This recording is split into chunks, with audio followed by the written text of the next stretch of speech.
ఈ భూమి మీద అడవులు 1/3 చెట్లు పచ్చదనం భూమిని విస్తరించి ఉండాలి.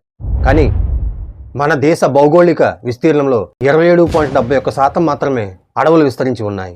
పారిశ్రామీకరణ, మానవ సముదాయాల వంటి కారణాల వల్ల రోజురోజుకి ఈ భూమి మీద అడవుల విస్తీర్ణం తగ్గిపోతుంది.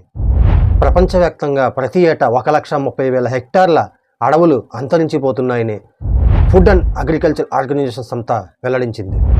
గడిచిన 30 ఏళ్లలో 420 హెక్టార్ల అటవీ సంపద కోల్పోయినట్లు ది స్టేట్ ఆఫ్ వరల్డ్ ఫారెన్స్ 2022 నివేదికలో పేర్కొన్నది. నేడు మానవుడు ప్రకృతి నుంచి అనేక ప్రయోజనాలు పొందుతూ ప్రకృతికి మాత్రం ఎంతో కొంత తిరిగి ఇవ్వడం మర్చిపోతున్నాడు. కనుక ప్రతి ఒక్కరూ మొక్కలు నాటాలి, సీడ్ బాల్ ప్లాంటింగ్ చేయాలి. అప్పుడే మనం అంతరించిపోతున్న అడవులను కాపాడుకోగలం.